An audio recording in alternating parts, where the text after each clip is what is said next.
Hello, everybody. Tracy, Mrs. JDog Flanagan with you here today. I'm the co-founder and senior vice president at JDog Brands. Welcome back to another exciting episode of Tactical Treasures podcast, powered by JDog and Vet TV. Our podcast gives veterans, male spouses, active military members, and military family members a voice in the veteran space to speak about their service, how they're affecting their communities post-service, and they share with me a tactical treasure from their past that has helped them along their journey in their military career, business, or life. Today, I am so excited to have joining us George Roach, who is active duty in the Pennsylvania Air National Guard in the 111th Attack Wing as a senior videographer and public affairs superintendent. Through his career, George has traveled the world documenting a wide range of subjects from the National Guard's response with hurricane relief to the global war on terrorism. For his incredible service and contributions in 2017, George was one of nearly a dozen veterans that was recognized and awarded with the Delaware County's Congressional Veteran Commendation. In addition to his accomplishments in the Air National Guard, George is currently a videographer for the Philadelphia-based Fox News affiliate. Hi, George. How are you? Thank you so much for joining us today. Thank you for having me. I'm honored to be, highlighted on this show. And I'm just flattered. Yes. Yeah, it was great. We met, oh my gosh, I think it was a Veterans Day thing a couple years back when we met, my husband and I.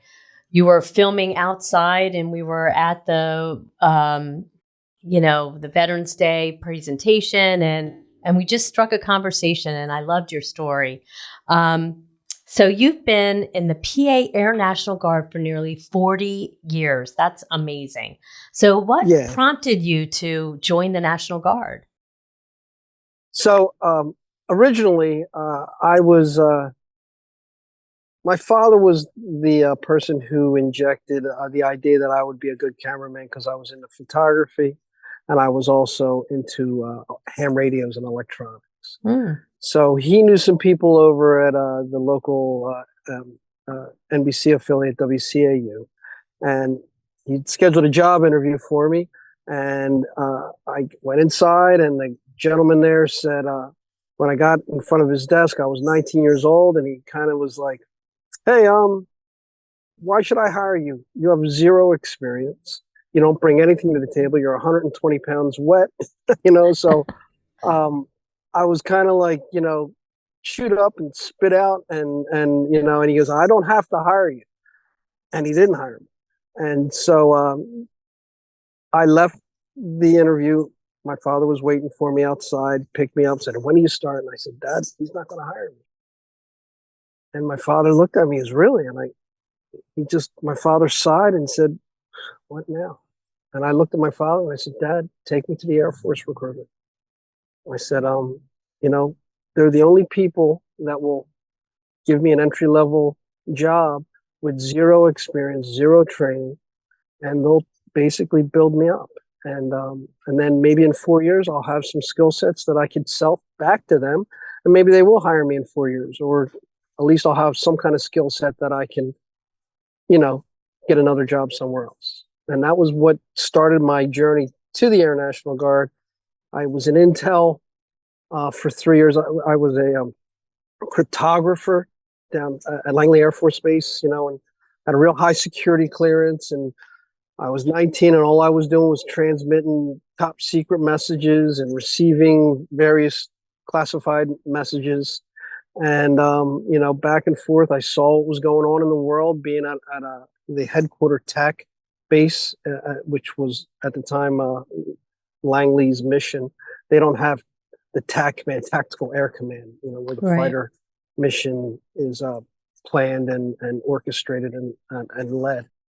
So then I went from that to, the pressures of that job. I said, I want to transfer to the Air National Guard. And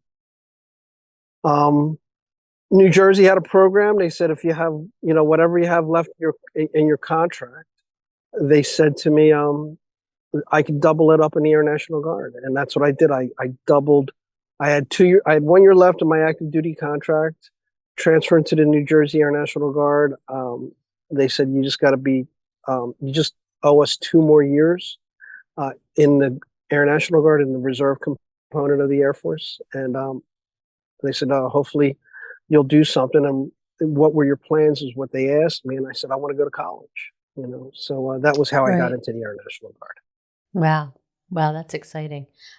So is there one specific moment, in your experience? I mean, what an incredible career you've had in the Air National Guard. Is there something that was especially impactful to you that stood out that you took pictures of or video, did video for? My God, Did I now I open know up a we've can of not worms? like we've scheduled this interview over several months, and I sent you some imagery and things like that. And I always joke and say I have a front row seat to history. And Yeah. I've been, Hurricane Katrina. I've been, over 15 hurricanes. I've been, tornadoes. I've been to flooding. A lot of domestic response. I've been, overseas for Operation Iraqi Freedom, Operation Enduring Freedom. Wow. So to whittle it all down to one specific standout moment, I'm trying to think. All right, so here's a funny story. Okay. All right, I am in 2011. I was sent to Afghanistan, and my mission there was I was the liaison for a entertainment package by the Armed Forces Entertainment Department. All right, and basically they provide entertainment to the troops overseas, so they forget about where they are and what they're doing, and they get to see a glimpse of why and what they're protecting. Okay, so Right. it's like the USO tours and things like that. Sure. This wasn't a USO tour; it was Armed Forces Entertainment, and we brought with us a country rodeo um, uh, entertainment package, and it was by I forget the name of the organization. I think it was AFE 300. But so this organization basically created these entertainment opportunities, and we would fly into the FOBs and we'd fly into these bases. And um, part of the entertainment package, we had Lucas Hogue. He's a country western singer. We had Miss Rodeo 2011. We had a barrel riding female. So we had a lot of we had a young, real handsome Bronco bareback riding champion. So we had like a lot of, for lack of a better description, eye candy for the Okay. guys and troops, for the men and women that were on the tip of the spear fighting the war against terrorism. Right. And all I was just I was their public affairs officer, so I was their military liaison. And we get sent, and we're at this base in Afghanistan, Shindan Air Base. And a C-17 came in from Camp Leatherneck, and they were full of Marines. It was Memorial Day, and I was in contact with Fox, and they said, hey, if you could ever do anything for us, we'd appreciate it. So I was kind of like juggling two hats. I was juggling my military responsibilities, and I was also, because part of my job as a public affairs officer is to answer civilian media queries and to try to provide them, as long as leadership approved it, their requests. So Fox put in a request that we'd love to have anything that you can get from overseas, because it was Memorial Day. Right. And these kids had responded the year before Memorial Day, and they were overseas for a year, and now they're flying out of Afghanistan on Memorial Day. So you can see the timeliness of them return. They're on their way home.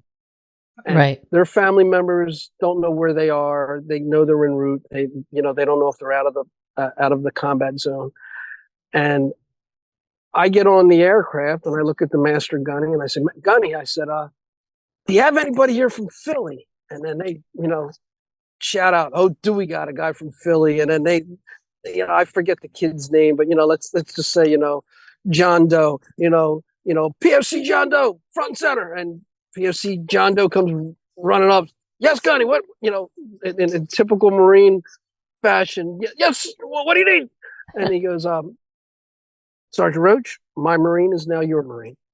And they basically said, take this kid and ask him what you need. And so I take him off the aircraft because they just landed and they're transitioning back to, we're transitioning to Manis Transit Station, which was in Kyrgyzstan. And the kid was, like an E3. So he didn't know what was going on, and I'm an E7. So he's like, yes, sir, Master Sergeant. What do you need?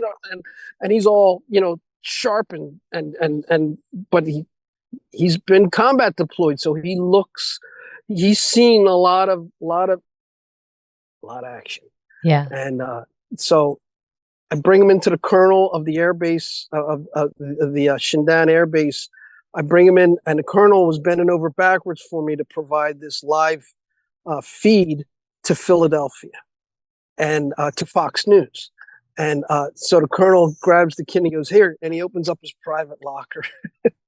and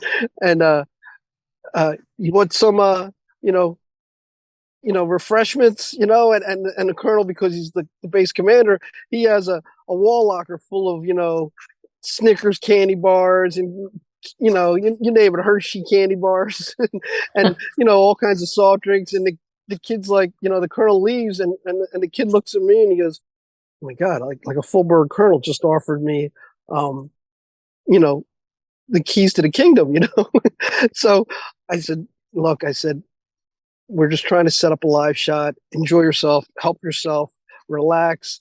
So I set up this live shot where it was similar. Back then we didn't have Zoom. So I set up an audio phone call with our morning host on Good Day Philadelphia, Mike Jarek. Mm-hmm. And we have him talking to Mike from Afghanistan on a cell phone call. I was able to have the kid get me some pictures of him, and then I was able to digitally email them to the TV station. So we had some images. So within a matter of 15 minutes, I'm whipping this all together. And I also fed in some footage from the base that we were at as they did a whole Memorial Day service. And I had that video fed in. So next thing you know, the kid is on air, he's being interviewed, and his family has no clue that he's going to be on TV. And all of a sudden, family members who watch the show locally in Philadelphia are like, oh my God, it's John. It's Johnny. It's Johnny. I'm like, turn on the TV, and oh my God, he's in safe. He's at a safe place, and he's en route. Oh my God. And his girlfriend heard about it. And now the whole family's, the phones are ringing back here in Philadelphia. He's on TV, and how do they get a hold of him? And I was just proud to be the link for this Marine to show he's safe and he's on his way home. Wow. So if there's anything of all the missions that I've done, it was just for me to be that conduit with my technology and the cell phones and Zooms and cameras to and I'm not kicking down doors, chasing bin Laden I'm not, but psychologically it made his family happy that he's on his way home. And then one of the questions Mike asked him was, what's the first thing you're going to do when you make it to Philadelphia? I'm going to go to Steve's Princess Steaks up there in Northeast Philadelphia. I knew you were going to say that. He's getting a cheesesteak. every Philadelphian has his favorite spot, and this kid had his Steve Princess Steaks moment. And you asked me, like, do we need to plug anybody? Well, that was a really wow, this kid's from Philly, and he's on his way home. Yeah, that's So great. that to me, I was proud to be able to put the dominoes in order. You know what I mean? Yeah, So he can knock them yeah. down, and he knocked it out of. Oh, that's awesome. That's a great story. I love that. Hello, listeners and viewers. Thank you so much for joining us for this Tactical Treasures podcast, where we are currently speaking with George Roach, who is active duty in the Pennsylvania Air National Guard and has been so for 40 years. He is currently the photojournalist and editor at Fox News, and he currently is a senior videographer and public affairs superintendent. And through his career, he has traveled the world documenting a wide range of subjects, from the National Guard's response to hurricane relief and the global war on terrorism.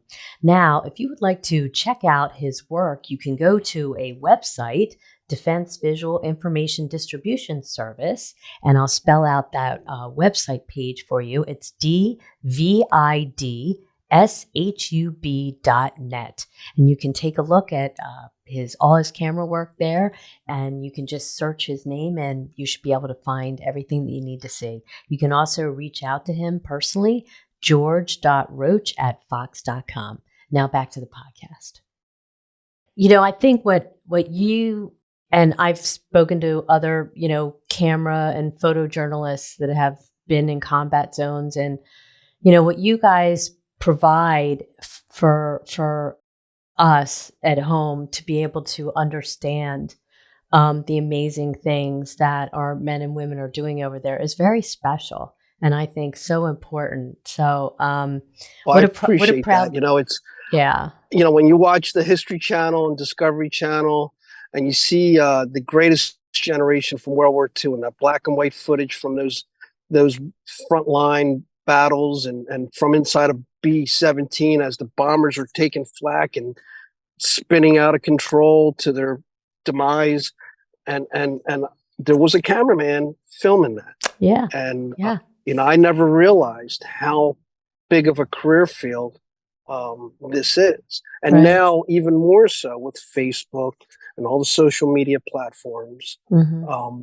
It's really important that we provide the public, the taxpayers, a glimpse of what is going on inside the wire, inside the fence here on the bases. Right. So, right. it's so that like the things that happened when the Vietnam era, guys came back and the public had this perception of what they did.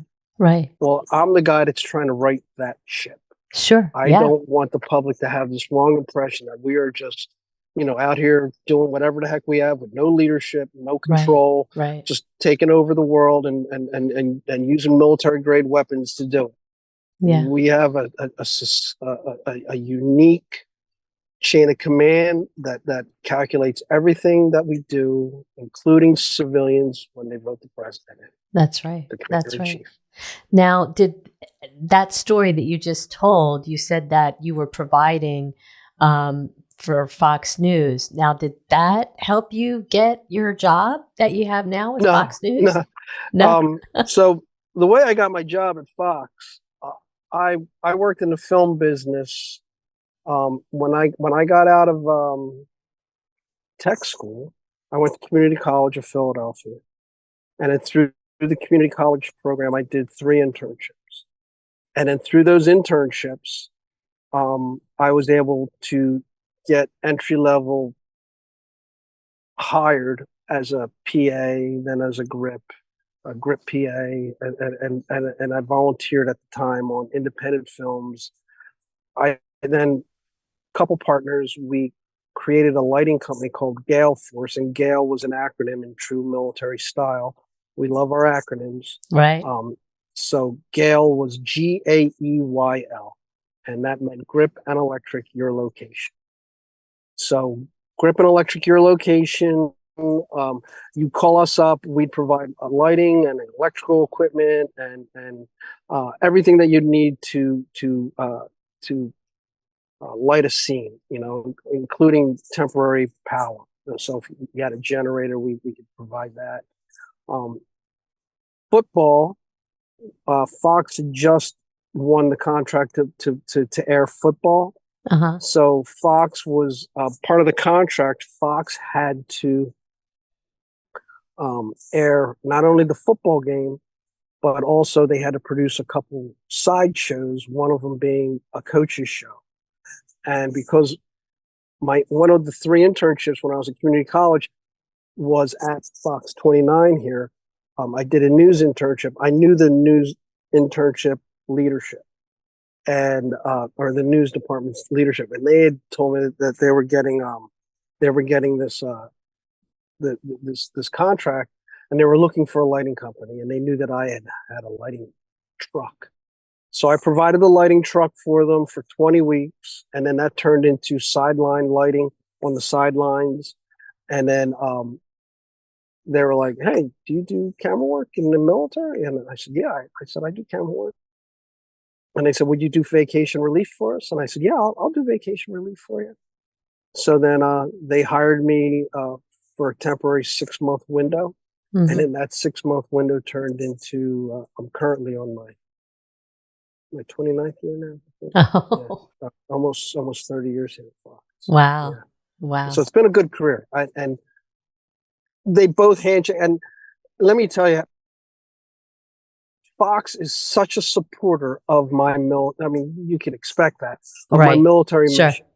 But like, one of the company policies is, if I deploy, as long as it's on orders and it's legit and I'm supporting the mission, I provide them all the necessary paperwork. They'll release me from my job here at Fox, and they minus my base pay, and they continue to pay me a salary, a stipend. So I get a stipend from Fox, and then I get my military pay. It's kind of like I don't double dip, but it takes the edge out of the deployment, because at least I'm getting a little extra for when I deploy. And not many companies do that. Right. And I'm blessed to work for one of them. Yeah. We do that here at JDog too. We actually have a active Marine. He's active duty, and he just came back from a 9-month deployment, and we helped supplement his pay so that he didn't have to slide back. Everything I read about JDog and everything I've done with you guys, from live shots to things, it is so neat to see a veteran-owned company and hearing a veteran-owned company do that. I didn't know you do that. Yeah, we do that. Let me tell you, the world can learn a lot, because it's not easy on these sacrifices. Some days I get on a couple of these hurricane missions, I got 8 hours notice, and I'm calling my boss. Right. Yeah. And he has real world, like, I got this scheduled and that scheduled, and now I got to find a replacement for George. How long are you going to be gone for, George? And like during COVID, I got activated for 4 months. Right. But it was 1 month at a time. And I just kept stringing him along. And I said, "I'm sorry I'm doing this to you, because I really did feel guilty." But all I was just reflecting my answers when I would ask, "How long do you need me for?" They're like, "Oh, well, till the end of the month." And I'd tell that to my civilian boss. And then my civilian boss, then towards a week out, he'd say, "Is it looking good?" And I go, "No, they're keeping me for another month." And then meanwhile, 4 months goes by, and and then right after the COVID mission, because I was in Alabama. Originally, I was supposed to make senior master sergeant. All I had to do was complete a senior leadership course, and it was a 5-week program. I was supposed to 2 weeks into it, just complete the course, and then I'll pin it on when I get back. Great. 2 weeks into it, this is February 2020. We all know where we were February 2020, and we all know where we were March 17th, 2020. I know that. The world shuts down, and guess where I'm at? I'm in Alabama, and the Air Force is shutting down the program because they're just for various reasons. They were, guidance from CDC and stuff like that. So next thing you know, I'm being sent home from Alabama, and I'm driving across country without graduating, without completing it, and I'm still on active duty orders. And I'm calling up here saying, "Well, where do you need me?" And they're like, "Well, we could really use support as a PAO when we sent our troops out to support the nursing home mission. And so next thing I know, I'm going with them. We're reporting in because the nursing homes had their labor shortages and their problems. So Right. the National Guard was, they spun up a medical strike force, and then they were pushing them in to, to supplement the labor shortages. And that went from where we were in Philadelphia, actually Washington, D.C., all the way up the East Coast, all the way up through New Right. York. That was all in the news. Yeah. And I was with that. And then I'm supposed to get off the end of June, June 1st, or excuse me, the beginning of June. And guess what happens? Remember the riots? Yeah. And they start burning cop cars here in City Hall. Yeah. And the rioting, and next thing you know, they activate the Guard for civil disobedience and to quell, all the sneaker shops that were smashed, Right. and people Yeah. running amok, Yeah. flipping the world over. It was like, all right, the National Guard has to quell, and I got sent on that mission for another month. Oh gosh. Wow. And Well, then I stood down in July, and then July, let's do the math here. July, August, September, October, November, December, January 6th. Whoa, what happened January 6th? We all know what happened, right? Call it what you want, right? and next thing I know, I'm going to Washington, D.C. I'm one of the first guys in Washington, D.C. Right. I'm one of the first 800 troops from Pennsylvania, because we're so close to Washington, D.C. And I'm in Washington, D.C., trying to, answer all the media queries from the media and trying to promote the mission that we were providing there. Right. It was just, wow. God, what a crazy year. That's crazy. Yeah. I hope I'm not talking too much. No, you're fine. So, okay. You know what though? I would love to dive into your treasure. So, what would you like to share with us today? All right. Here's my treasure. I got an 18-year-old son. All right. We still say, it's not vacation unless we stop at a base. So when I'm on vacation, we stop at the commissary. We might use the swimming pool on post, the gym, those kinds of things. Because if I'm in Florida, I feel safe. I feel comfort being near a military facility. Right. My kids have grown up seeing this. Mm-hmm. Yeah. So my 18-year-old wants to enlist, and I'm 100% supportive of that, of course. So, but I want him to do it smart. I'd like for him to get a college degree. That's one regret I have. Right. So, I'm basically helping him, but I'm setting him up with other mentors in the military, people that I've rubbed elbows with. That's my treasure. My treasure is my son, and the legacy that he will provide. And we didn't go into this, but my father had done 36 years in the military. Oh, wow. And the month that I enlisted, which was in 1984, I was at boot camp, and I called my dad from boot camp, like we're all told to, call your parents and see if they want to come to your graduation. And I called my father, and I said, Dad, do you think you can make it down to graduation? And he said, I don't know if I can. It's, it's expensive to fly from Philadelphia to Texas. San Antonio was where we were. He says, I don't think I'll be able to make it, son.